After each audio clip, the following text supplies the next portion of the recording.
when we are going to do something that we're meant to do and create the impact that we're meant to create, I can tell you now, it's not going to be an easy process. There's going to be so much that jumps out at your face during that process. But the question is, how can this all flow more easily?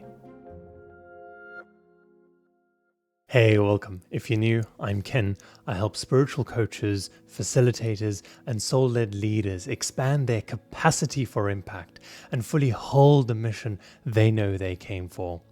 This video comes from a conversation that I had with a client, and this was their question. I've always been working on something, right? My idea. It consumes me like most of the day of me trying to express myself and find my own niche and have my own idea and be able to feed my family off of it. But yet on the flip side, it feels like I'm trying to stick a square peg into a round hole because it's not flowing naturally. And I feel like I'm wasting a lot of time. I do want to move on and just grow. I've had some pretty interesting ideas that I've put time and effort and energy into, but I don't know if it will help people. I think I'm trying to figure out a way to get way more information from people to be like, does my next idea help you? Firstly, the intention of the creating process.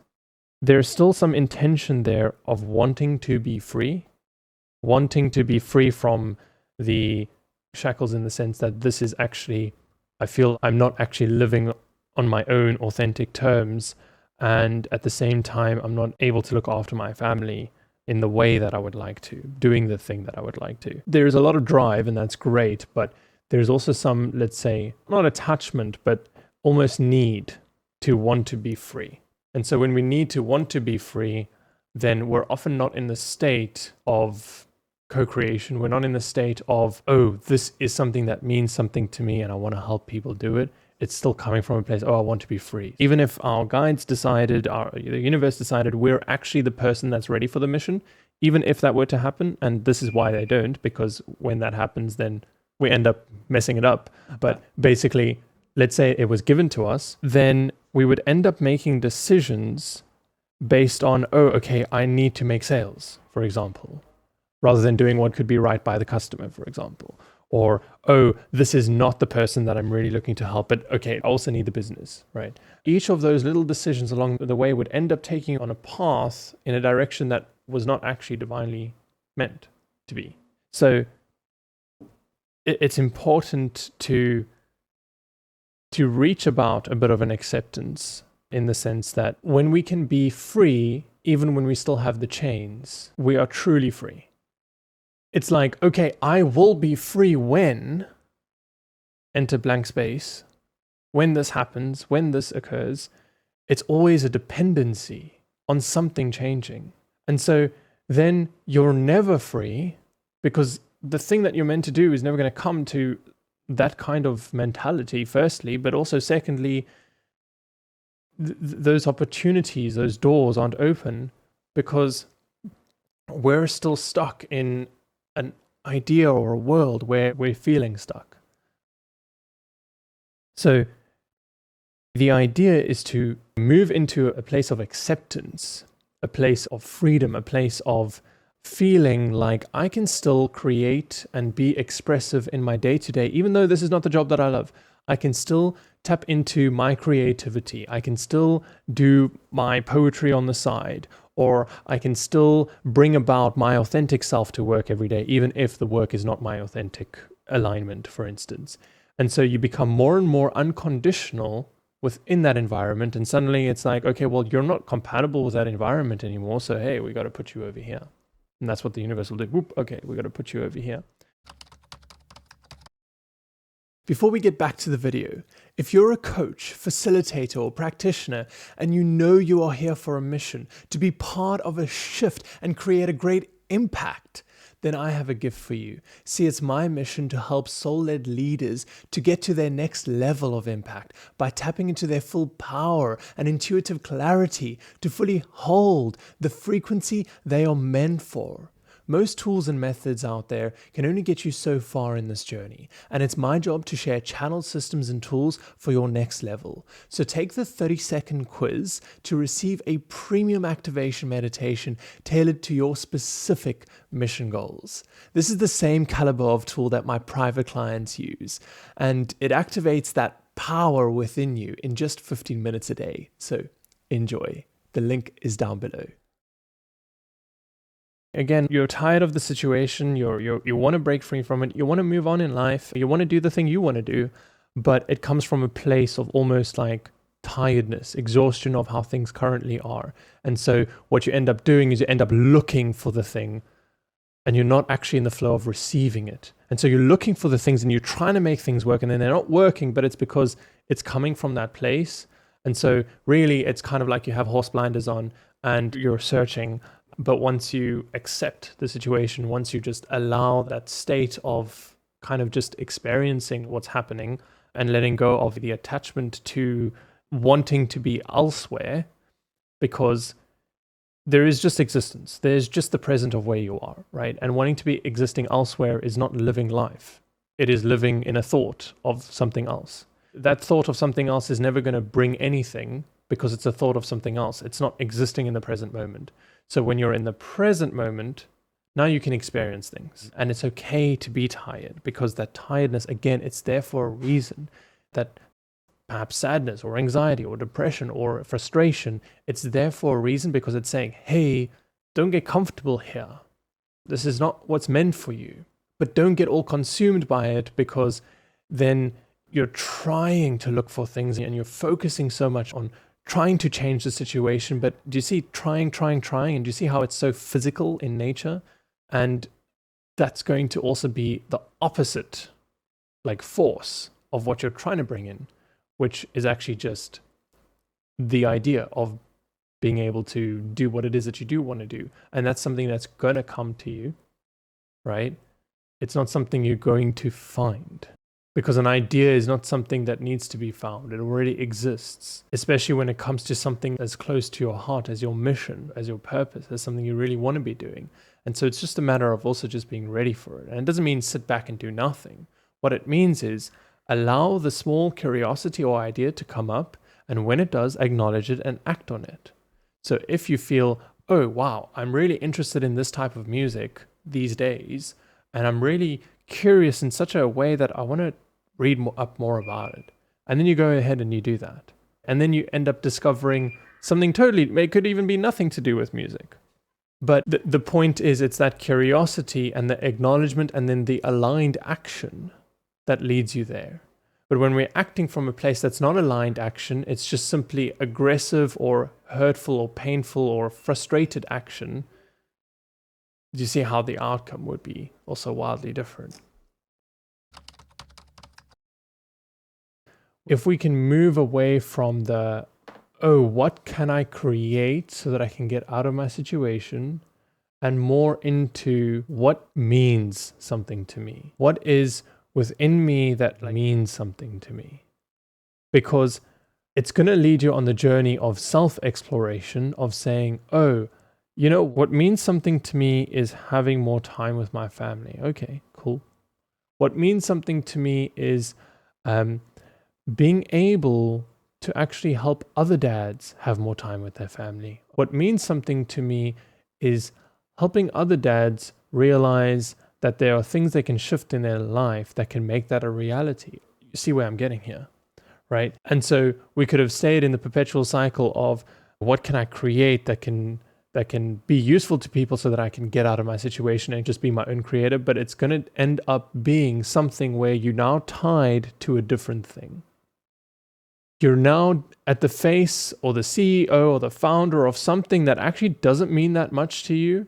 It's your own. It's not someone else's. It's not you're not answering to anyone else or any other life that is not yours. It is your own, but it's still not really yours because it's not something that means that much. Yeah, it's not flowing. Exactly, and it's not going to flow because it's just not something that resonates in your heart. So the biggest thing that you can do is say, okay, well, what means things to me, and contemplate that. And it's not going to be a full-fledged answer. It's going to be small things. And so we're going to keep acting and focusing on those small things because more and more it gets revealed as we do. It's a journey of self-exploration, right? And so when we can accept where we are and say, hey, this is just where I am, it's okay. It's perhaps not where I want to be, but as long as I'm taking moments throughout my day, throughout my life, to just check in and say, okay, what means stuff to me? What tickles my curiosity? What intrigues me in this moment, in this day? Because the moment we try to think of the how, we get stuck because we won't know, we won't see where that river is heading. So what we need to do is just be in the river. We don't need to know where it's going. Hey, real quick, it's my mission to create a butterfly effect by teaching leaders like you how to embody their greatest impact. I've already impacted over 4,000 soul-led people with my authentic business and intuition programs and coaching events. And the aim of this video is to reach even more spiritual teachers so we can start to make an even greater difference. So if that's you, click on the subscribe button. And if you know someone who would actually benefit from these insights, go ahead and share this video with them. Thank you for helping me with my mission and for helping them with theirs.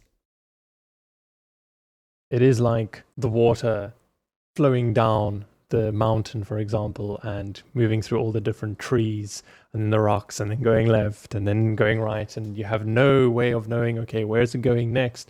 But it's still heading in the direction that it needs to, right? And so it is actually, if you think about it, water moves through the path of least resistance. Obvious, right? Science. It is the same with our intuitive flow. We move through the path of least resistance. So when we follow the intuition, it is taking us that way. And it might look like, what the heck, where are you going? It shouldn't be this way. But the water naturally, instinctively knows where to go. And it's always naturally, instinctively moving toward its true north. So we don't need to know how it's going to unfold, what the top of the stairs looks like. We just need to know, okay, step 3 is right in front of me. All I have to do is take step 3 and step 4 and step 5. And eventually we're at the top and we're like, oh, cool, it's clear. But when we think of the hows, we constantly lead to roadblocks because we're in a resistive state of, okay, how can I make this? And often it's like, well, it wasn't even that. There was still more to it, but you didn't delve into curiosity to lead you there because you were constantly thinking, how can this be something that I can create? And it's like, it wasn't actually, this was just a means to get here. So it really doesn't matter in the end. It's just about, okay, what do I feel called today? And if you don't know that, then that's the first thing that you want to be focusing on and listening to your heart for. And if nothing's there, that's okay, because perhaps it's not divine timing to receive anything right now, and the attachment to wanting to receive is still a form of stuckness. It is dependent on, if I receive this, then I can. But instead, if it's the intention is to connect and explore yourself and understand yourself and want to just delve into what you find curious, it's going to be smaller, subtle things, but it's going to create so much more movement because you don't feel stuck. Because small idea, you research it. Small idea, you act on it. And slowly but surely, it's this momentum, this snowball effect that grows and grows. And so you're more and more in the flow. But it does start with the small things. It does start with the subtle stuff. And it does start with trusting yourself in those small ways, acknowledging it, but not trying to figure out every step of the way ahead, because again, it just stops the process of that flow. Yeah. Holy shit. That is so good. Never thought about it like that, ever. I do feel like I'm not in a state of acceptance because I'm always like out trying to get it right. So to me, it's like that sentence that puts me in the state of accepting. Because what is flow? Flow is something you allow. It is not something you find. It is not something you create. It's not something you do. It's something you allow. And so what can create allowance? Acceptance. Acceptance is the only thing that can create allowance, because you are in the state of, okay, I accept everything and allow everything as it is happening, right? And the gates, the floodgates, are either open or they're closed. So they're open for the bad and the good, or they're closed for the bad and the good. And so when we realize that, okay, then it's worth just keeping them open, because often the bad is leading to something good. It is leading to some realization, or it is leading to me figuring out or facing something within me. And so it naturally, the flow of what's coming in is going to be more and more the stuff that is in alignment with you, and you're going to be more and more capable to deal with all the different ranges of things. But the floodgate is open. The flow is open. And that is what we can allow the stuff to come through. We can allow flow to happen. Because we can't say, hey, the gate is just open for the cool stuff, the fun stuff, but, oh, hold on, that's not cool. It's closed now. There's no gatekeeping here. It's either open or it's closed. And so the only way we can tap into having it open, being in the flow, is acceptance, is allowance. And what's funny is when you accept something, even if it's bad or not good, you end up being in a state where it no longer holds any power over you. And so you end up transcending the ideal, the perspective, or the weight that it carried on you anyway, because you've accepted it. And so it's not, oh, I don't care from an aggressive place. It's, oh, I don't really care, because you're no longer tying the metric system of right, wrong, good, bad. It's just like accepting what is. And that is what keeps those floodgates open. So I know it's very philosophical. I know it's very, let's say, airy-fairy in a sense. But to articulate the art of allowance, to articulate the art of acceptance is a tricky thing, because it's something you experience, it's something you feel, it's something you do. It's not something that you decide cognitively, or you can think up, or you can follow a step-by-step process of. There is such an importance in being more unconditional, because when we are going to do something that we're meant to do and create the impact that we're meant to create, I can tell you now, it's not going to be an easy process. It's not going to be smooth sailing. There's going to be so much that kind of jumps out at your face during that process. And you really got to be ready for it, in the sense that you got to develop more of that unwavering, I'm okay, I'm good either way type of mentality, because that is the type of, let's say, person that is going to see it through. That is the type of person that is going to be able to be the guide for others, or to be able to actually show others some light, or create that impact, because there's real power in that. I understand that so well. Hey, it's me again. If you have any questions or thoughts, share them in the comments section down below, and I'll be happy to chat. And if you're looking for more intuitive guidance on your soul mission journey, then click on this video above, and I'll see you there. Until next time, bye.